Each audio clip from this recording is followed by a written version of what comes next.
So welcome, Olu. We so appreciate your consistent visionary leadership, our beloved sister. And as always, at Setsu, we begin all things by acknowledging our creator.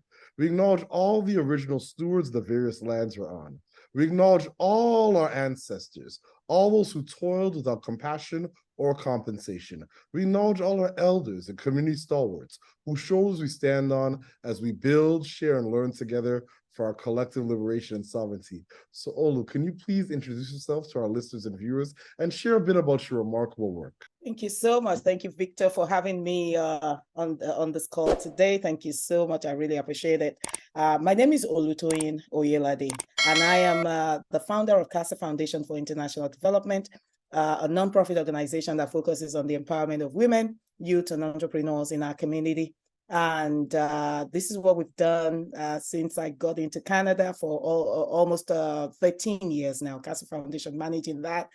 But as a nonprofit, we focus on women, youth, and entrepreneurs. And that's been the major goal to looking forward to empowering women, bringing about emancipation, introducing them and connecting them, and all of that, making sure that we offer them training, resources, and all that they require for mentorship, partnership, and sponsorship. And so bringing about those resources to our women folk, that's been our major focus at Casa Foundation in the last 13 years.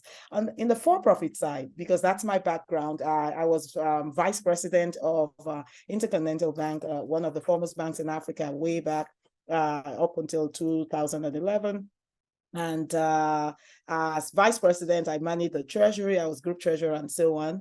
And so, of course, when I got into Canada, I also wanted to set up a fund, in line with my treasury role. And so we started InVcap Corporation. And InVcap Corporation is one of those funds that offers advisory services, raises capital for women also, and of course, other entrepreneurs. And so those have been my major focal areas in the last 12 years.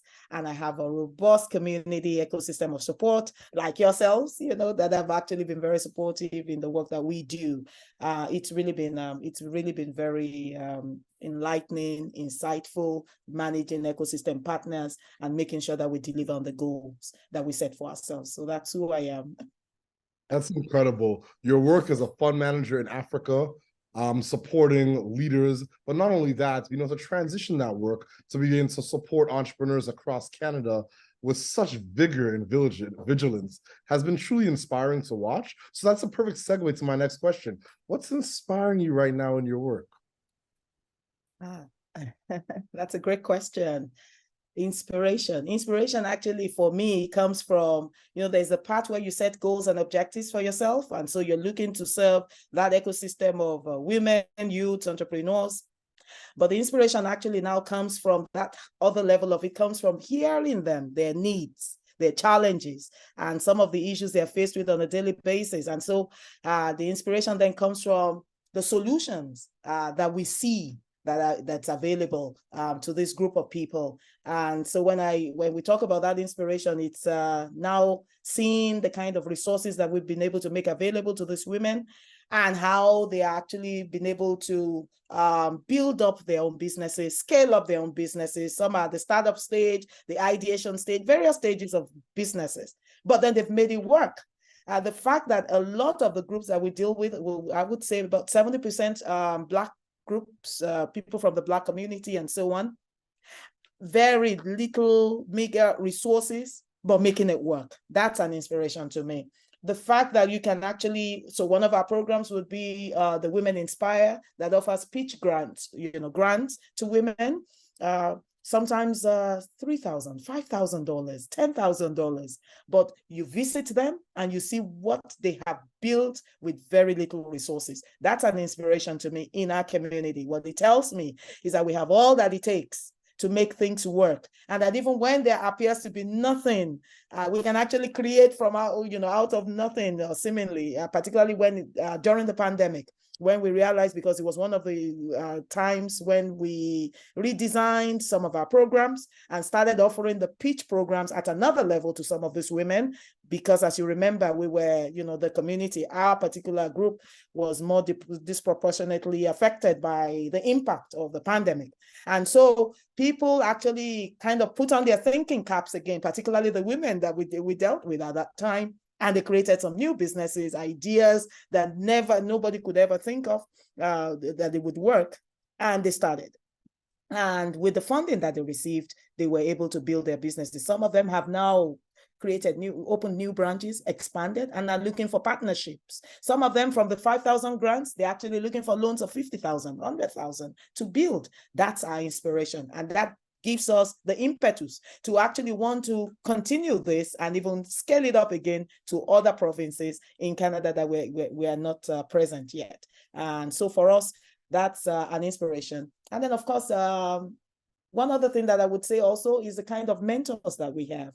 The people that we never met before who heard about the work that we do, and they're eager to support the work that we do. The people that are coming to us on a daily basis, I'm talking about institutions, some of the academic institutions, and so on, that we met through, some connections in the ecosystem. And they're asking questions about what we do now and how they can support. That's inspiring for us, because it also tells us that it's not all the time that you need to have all the connections or know everyone. The clout is important, but sometimes your work speaks better for you than the clout, the networks of people that you think you know. And that's important for us. Thank you. Ashe, amen, amen. I couldn't agree more. And I could witness your pitch sessions in the ecosystem, the vibrant ecosystem that you've built of entrepreneurs and providing resources and opportunities and sponsors. So it is truly remarkable what you've been able to accomplish. And once again, it's a testament to your leadership, your visionary leadership, your tenacity, and your consistency in this ecosystem. So once again, I applaud you. So my next question is, what challenges and barriers do you face in your work, and how are you and your team working to overcome them? Right, challenges. Well, of course, a lot of them are well known. Within our community, you talk about the isms, they're still there all over, some of those other issues that we deal with, the gaps, major gaps and issues that you have to deal with on a daily basis, issues of tokenism, more importantly for women. When you've built a business, half of the time people ask you, you're still trying to get connections, or you're trying to get clients, to work with you, to buy from you, and so on. And, there are a lot of stories and research about this, as you might well know, but it's still there. People prefer to buy from their male counterparts. And that's just the truth. People prefer to mentor their male counterparts. Males actually have better access to mentors than females. One, because they're able to go out. I guess, you're able to interact easily. You can go out till, say, 1 a.m., middle of the night, and interact effectively. The people that you interact with on a regular basis are the people you get to promote, regularly. And that's because there's a connection. The people that you don't see and you don't have that high level of interaction with regularly, it's usually difficult for you to really promote them, because they're bogged down with a lot of domestic issues back at home and so on, with children, partners, spouses, and so on. So women carry a lot on their shoulders. These are some of the things we see. It's been there for a long time. The expectation, though, is that, as we advance digitally and so on, and people get more opportunities to e-commerce, they're doing their own businesses, they become employers of labor, they're paying taxes, so they gain more respect, right? And that's what we expect. And then they serve on boards and so on. But we see that is not happening at the same rate. These are challenges that we see. People will still rather bring men to their boards. And some women would rather have males as their mentors rather than women, because there's, I guess there are a few other issues and challenges within the women folk, as I'm sure we also have in that space of male folks too. But I think it's more pronounced when you talk about women. And so that's what I mean by the tokenism part. So you find a situation where people just put one person just for you to have a semblance of diversity and gender diversity on your board and so on. This is still an issue that we're dealing with. The fact that also, as we speak, when you talk about CEOs, women, and so on, the number or the percentage is still very low. How many women are becoming CEOs? So people are taking, companies, organizations, institutions are making the deliberate effort to bring women on board, to make sure that they are represented. But within the women, when you talk about the women entrepreneurship space, how are women themselves encouraging other women? And I think that's, for me, is the issue. So that even if if they don't call us, call yourselves, we're together. And so let's collaborate and let's support ourselves. The collaboration is a key issue. There's a gap in collaboration, and women need to be on top of that. We must be at the forefront, at the driver's seat of making it happen for ourselves. And I'm even speaking generally, BIPOC community, general women community, make it happen for ourselves. It is important. And so as Casa Foundation, one of the ways we have dealt with that, and that we're dealing with that, I wouldn't say we're 100% on it. One of the ways we're dealing with that is to ensure that it's not just a quota system. It's that we deliberately and intentionally hire women. And so we have like 85% women. Of course, we have 15% men. But of course, on the fund part, we have men and we have women. So we'd say 50-50. But in the nonprofit side is 85% women, run, led, at management level. That's what we've done. And that way you understand your constituents, the target market. You remember, again, we deal with women, youth, and entrepreneurs. And so you understand them. You really can't solve problems that you don't understand anyway. But so when you are one of them, you understand the emotions. You understand the challenges that they're faced with from time to time. You understand their propensities. When they say yes, when they really mean yes, or they don't mean yes, and so on. And when they come in late, and it's like, of course, we don't excuse indiscipline. But then there are some of those days that it just happens, and you need to deal with those issues. And they give you their best, if they understand that you have their best interest at heart. And this is how we deal with the people we work with on one hand, and it helps us, again, to be able to deal with our constituents, our target market, the women, and the people that we manage on a daily basis. The challenges are there, but they are not unmitigatable. What I've realized is that the more people believe that you've got their back, the better they respond, the more productive they are, whether it's in business and whether it's at the workplace. And that's the approach we bring to the table: collaboration, and then encouraging them and motivating them even to better performance. We've seen now that a lot of our programs, because of the way we deal and manage our constituents, a lot of our programs, the current candidates are the ones that actually attract more people into the other programs that we manage. So at no time are we ever short of candidates at any program, whether it's a PMP or the Women Inspire or the Casa Foundation, Friends of Africa, and all the other ones. So, just to add to that in. Thank you. No, that's very helpful. And I couldn't agree more in terms of tokenism and some of the performative practices or the veneer of representation and virtue signaling that manifests in many ecosystems, especially when it comes to various demographics. So I couldn't agree more. And it's remarkable that you made the point that these things can be mitigated and some practical ways to mitigate some of these things. So once again, I applaud your leadership. So my next question is, do you have a set of key priorities right now in your work? Absolutely, absolutely. Like I mentioned, it's been women, youth, and entrepreneurs. However, we find that we also have a large group of indigenous groups, and that we need to we are beginning to focus on them. And one of the reasons we're doing that is because, as you know, we are privileged to be one of the partners managing the Black Entrepreneurship Program, the fund itself, and we have a national mandate. And so that took us into spaces outside of our regular comfort zone. And so seeing their approach, meeting with these groups of people has actually opened new doors, not only for us to have an understanding of their challenges, the opportunities, and some of the value they bring to the table.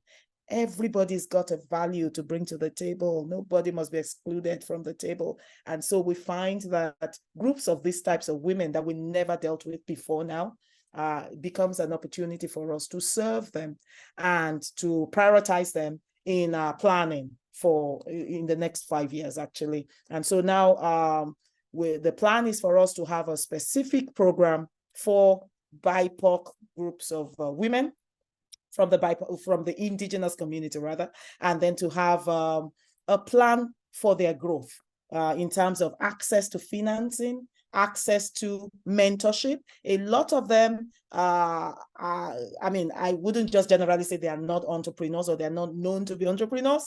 I would just say that there's a huge gap in building entrepreneurs and encouraging and supporting entrepreneurs within that demographic. So that's our focus in the next 5 years. So it's one of them. The other part also is the youth community, young girls.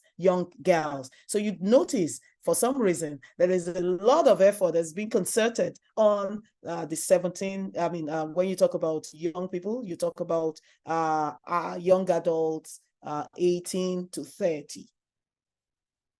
People are not talking about the 10 to 17, the formative years, which is so important. And, it's so important and pivotal to the development of your journey, who you become professionally or even in the business world. And so that becomes another priority for us. Having dealt with women or having managed women for this long or this many years, we believe that we should be able to do that, because not the same principles apply, but there will just be a few things that you need to tweak here and there to ensure that it meets their needs. And that's exactly what we're going to be doing with the young girls and the indigenous women that we're beginning to prioritize. Now we're looking for partnerships, in those regions that we're going to be targeting in the next 5 years. And we'll be reaching out to as many people as are interested in partnering with us. Keep in mind again, that when we talk about these young women, we're talking about mentorship for them. They already have some minimum level of mentorship, but how do you match people so that they know that consistently they have a go-to person, somebody that actually is a role model? Not just everybody is important, but you want people to aspire. So you have a vice president, you have a senior manager in the banking sector or, in one of the critical sectors, and you match young girls with them. It doesn't have to be every month, it could be a quarter and so on. These are the kind of programs that we'll now begin to offer, and including the indigenous women too, entrepreneurs, notable entrepreneurs. You want to learn from them. How did they get here? What was the journey like? How did they get their initial resources? If it was doable, or if it is doable with these people, then I can actually aspire to become like them. It might take donkey years to get to that level, but at least let's get them started. And so that's what the program is about. And we'll be launching that in the first quarter of 2024. These are priorities for us. And we believe that some other ecosystem partners will be able to come on board with us to do this. Ashe, I couldn't agree more. And there's so much happening in terms of leadership in the indigenous community. When I think about Caroline Hilton in Indigenomics, or Jocelyn Forsman, Shadi Hafez at NAFC, or Jeff Sear and Wahi at Raven Indigenous Capital, or Sarah Wolf, or Janine Manning, or Shannon and Sarah McNeil at NACA. The list goes on and on and on. Or Shira and her husband. So there's so many folks doing some remarkable work. And I think definitely there's an opportunity to move beyond solidarity and find ways it means to collaborate, partner, and bolster all entrepreneurs that are doing remarkable things in our community. So I couldn't agree more. Thank you so much for your leadership and diligence around all this work. And always let me know if there's any way I can support, contribute, or help. So my next question is, how do you feel about the future of entrepreneurship and community economic development in Canada? That's a big one. I think the future for us, I call myself an entrepreneur, as you well know yourself too. The future for us is bright, and the sky cannot even be a limit. The reason I say that is we have been hard hit by the impact of the pandemic and so on. However, from research, from my understanding and my interaction with the entrepreneurship community, the ones I meet in class, the one I meet on a daily basis, the ones from the ecosystems that I support, I think in the history of entrepreneurship, this is actually one of the times that you have had so many people coming up with great ideas within a short span of time. For me, I think that's important, and that's critical for us to note as part of as part of the foundation for the future. So the future is very bright for us. People are coming up with various ideas on a daily basis.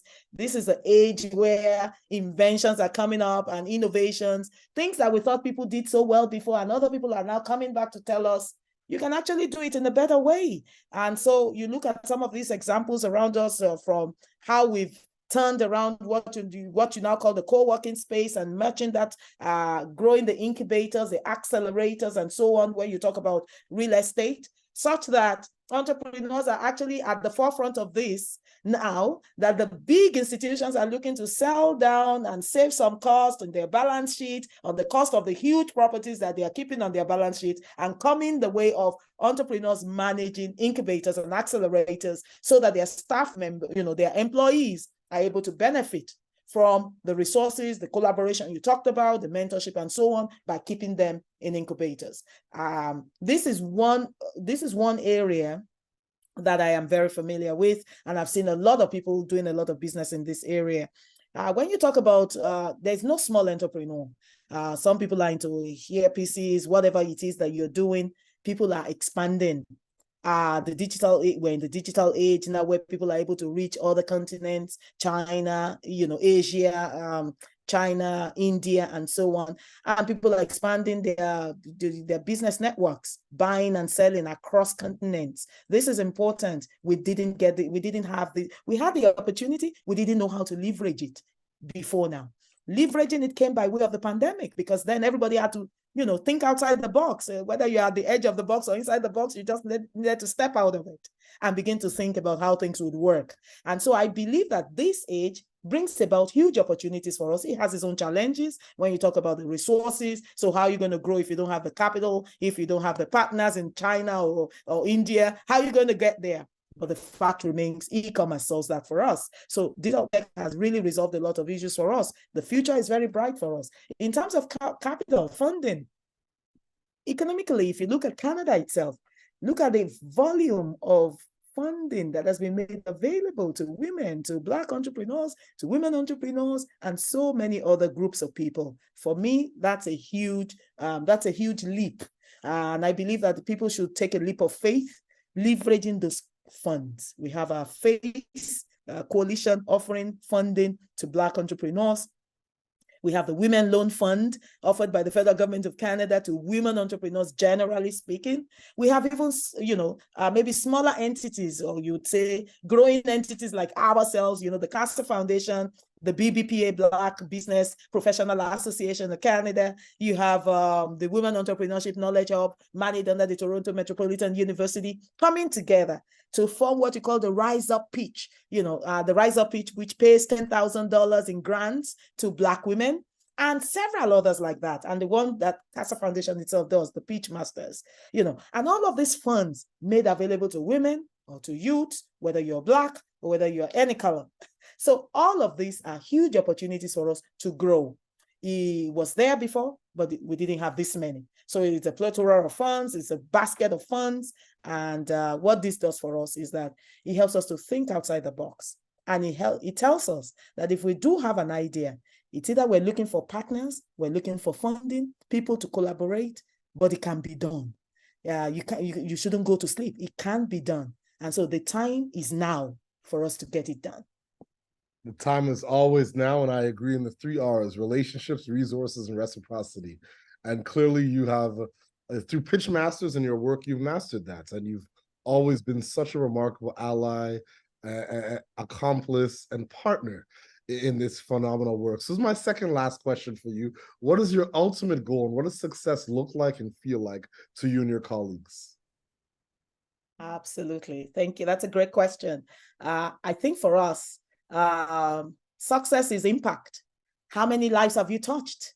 And how quickly are you touching them? Because you can't wait for people to pass out, to pass out before you touch them. So it's important that you touch people quickly. This is really important for us. The need is there. It's a dire need for resources. And when I talk about resources, again, of course, there are many. The list is inexhaustive, but the fact remains that You focus on mentorship, you focus on partnership, you focus on sponsorship. Those are the three ethos of Casa Foundation. Mentorship, that trifold approach is what we adopt in all the services we offer to community: mentorship, partnership, sponsorship. And so success for us is how many people are able to get this from us. That's our impact. And what are they able to build with it?